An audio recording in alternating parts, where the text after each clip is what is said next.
1 lakh cross করে গেছে। আমি বীরভূমের মাটিকে প্রণাম করে বলবো যে আমি কৃতজ্ঞ। বীরভূম আছে দিদির সঙ্গে জিতবে তৃণমূল। চতুর্থবার আবার দিল্লির পথে যাচ্ছেন শতাব্দী রায়। আজকে এখনো পর্যন্ত পেয়েছেন তাকে, তার জয়ের কি কারণ আমরা তার কাছে জানতে চাইবো। আরে এখনো অ্যানাউন্সমেন্ট হয়ে তোমরা এত উল্লাস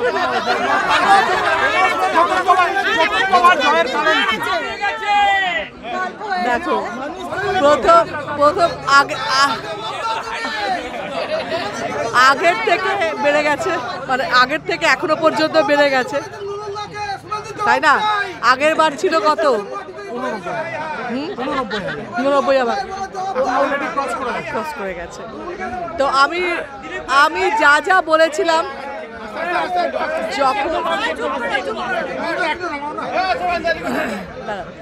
যখন থেকে ঘোষণা হয়েছে তখন থেকে আমি যে কথাগুলো আমি বলেছি এক কথার লোকের মতন কোনো কথা পাল্টায়নি। আমি আগে প্রথম দিন থেকে বলছি আমি জিতবো। প্রথম দিন থেকে আমি বলেছি আগের থেকে আমার বাড়বে, ব্যবধান বাড়বে। কত বাড়বে আমি বলিনি, আমি বলেছি আমি এটা বলতে পারবো না, কিন্তু একটা ক্যালকুলেশন আমাদের আছে। কিন্তু আমরা কারণ 3টে ভোটে তাই বেড়েছি। কি কারণ বাড়ার কি কারণ? কারণ প্রথম কথা মমতা বন্দ্যোপাধ্যায়, অভিষেক বন্দ্যোপাধ্যায়, নিঃসন্দেহে সেটা কিছু নেই। দ্বিতীয়ত বীরভূমের কর্মীরা বুথ লেভেল থেকে ওপর অবধি কর্মী নেতারা যা পরিশ্রম করেছে সেটা ছাড়া, মানে রাজনীতিতে এসে একটা জিনিস শিখেছি, আমি বলে কোনো শব্দ হয় না, আমরা, সেই আমরা ওরা প্রমাণ করেছে। অনুব্রত মণ্ডলের সংগঠন কি এখন আপনার হাতে এলো? যা পরিশ্রম করেছে আপনিই তো নেতৃত্ব দিয়েছেন। না, আমি ওদেরকে উৎসাহিত করেছি এবং ওদের সঙ্গে মানে একদম নামে নামে সম্পর্ক তৈরি করেছি। যেহেতু আমি পঞ্চায়েত থেকে বুঝতে পারছিলাম যে অনুব্রত মণ্ডল নেই, সেহেতু ছাড়লে হবে না। ওই বুথ লেভেলে কর্মীদের সঙ্গে একাত্ম হওয়ার চেষ্টা করা, সেটাই রেজাল্ট এটা। এবং বীরভূমের মানুষ তো সবসময় সমর্থন দিতে, তা তো কিছু হতে পারতো না। বীরভূমের মানুষের ভরসা, বীরভূমের মানুষের ভালোবাসা, যেটা আমি বারবার বলি আমি কৃতজ্ঞ। আবারও রেজাল্ট আউটের পর আবারও নতুন করে আমি বীরভূমের মাটিকে প্রণাম করে বলবো যে আমি কৃতজ্ঞ।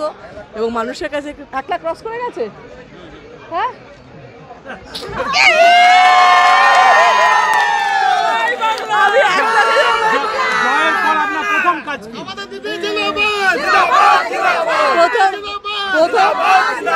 প্রথম কথা একটু সবাই মিলে, মানে আমি আজকে আমার সারাদিন এদের সঙ্গে থাকলাম, কারণ আমি বুঝলাম যে আজকের দিনটা আমার পরিবারের সঙ্গে থাকার কোনো মানে নেই। তারা বুঝবে না, রিয়েলাইজ করবে না আমার এই আনন্দ, আমার এই বুথে কী হয়েছিল, কী হয়েছে, কি এরা ছাড়া কেউ এই ফিলটা করবে না। আমার ইন্ডাস্ট্রির লোক না, আমার কোনো লোক না, এটা এরা।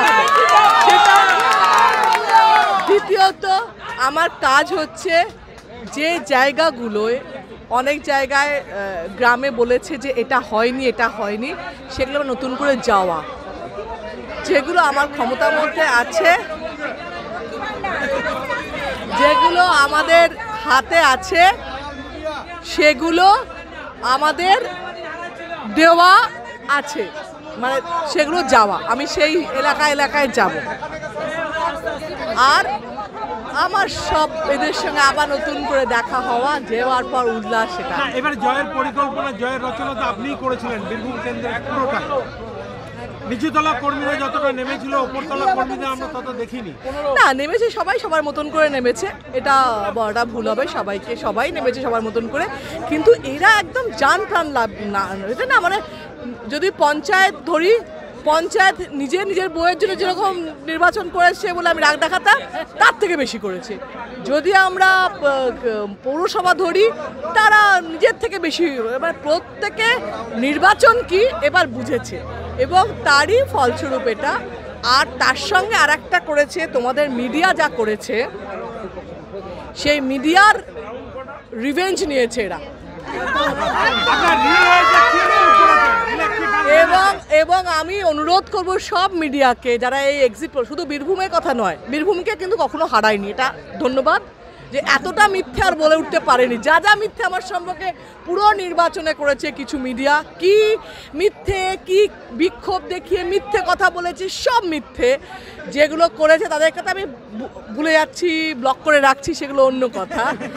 কিন্তু যারা মানে মিডিয়া মানে যখন দেখছো না, আমার যখন 40,000-এর লিড আছে তখনও এবিপি আনন্দ 700 দেখে তখনও আমাদের দুঃখ হচ্ছে 700টা বাড়াবো কি করে কমানো যায়, তখনও 700 দেখাচ্ছে 40,000 হয়ে গেছে।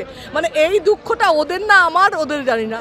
কিন্তু তোমাদের মিডিয়ার যখন আমরা অ্যানালিসিস করবো না আমাদের ভোট কোথায় বাড়লো কোথায় কমলো, আমরা প্রত্যেকটা বুথ অ্যানালিসিস করবো, সেরকম তোমাদের তরফ থেকে তোমাদের চ্যানেলদের বলা উচিত রাষ্ট্রপতির মারা যাওয়ার পর যেমন 3 দিন শোক পালন হয়, সেরকম তোমাদের চ্যানেল 3 দিন বন্ধ রাখা উচিত। এই জন্যে যে একটা করে এরকম সবকটা অ্যাঙ্কারকে এরকম করে ক্ষমা চাওয়া যে আমরা এক্সিট করে ভুল করেছি, কারণ তোমরা তো সরি বলো না, আমরা ভুল করেছি। আমরা যা বলেছিলাম শুধু বীরভূম না, পশ্চিমবঙ্গ সম্পর্কে, ভারতবর্ষ সম্পর্কে আমরা মাথা নিচু করে বলছি আমরা জানি না কিছু, এটা বলে 3 দিন চ্যানেলগুলো বন্ধ রাখা উচিত আর 3 দিন মাইনে কাটা উচিত তোমাদের। এই জয়ের মাঝে মা না থাকাটা কত মায়ের ছবি, এই ছবিটা না, আমার মা 3 বার আমার জিদ দেখে গেছে। একদম এবং প্রথম থেকে সাথে ছিল। আমার মা সবসময় বলেছে যে আমার লাইফ খুব স্মুথলি চলেছে, এবং সত্যি আমি কখনো কোনো কিছু পাওয়ার জন্যে চেষ্টা করিনি, কোনো কিছু আমার, না সিনেমার জন্য না পলিটিক্সের জন্যে, কিন্তু পাওয়ার পর আমি পরিশ্রম করেছি প্রচুর, সেটা সব ক্ষেত্রে, এই ক্ষেত্রেও, এবং মা বাবার আশীর্বাদ ছাড়া, এবং আমি প্রচুরভাবে ঈশ্বর বিশ্বাসী, সেই বিশ্বাস বীরভূমের মানুষদের, বীরভূমের কর্মীদের, প্রত্যেকটা কর্মী যে আমাদের পার্টি অফিসে চা খাইয়েছে সবাইকে, তার পরিশ্রমটাও এর মধ্যে যুক্ত, তাদেরটাও।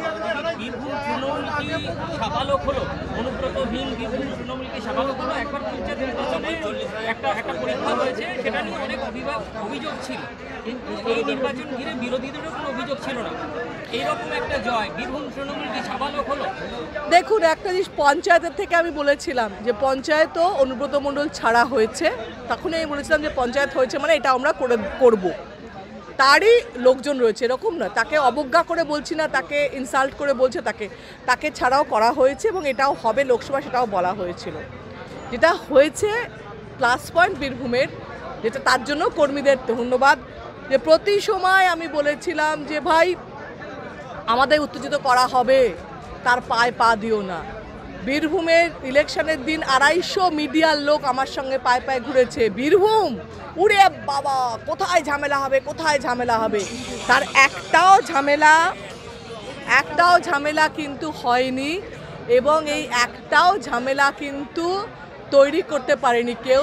এই যে শান্তিপূর্ণ বীরভূমে শান্তিপূর্ণ ভোট, এটার জন্য কর্মীরা মানে তাদের ক্রেডিট, এবং মানে দল। আপনার ওই রিলের গানটা একবার শুনতে চাই, আপনার লেখা গানটা।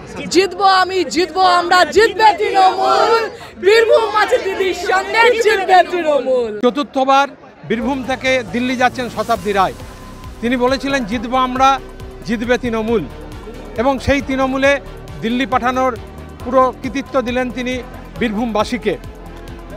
নন্দন দত্ত, ক্যামেরায় শান্তনু দাস, সংবাদ প্রতিদিন .in।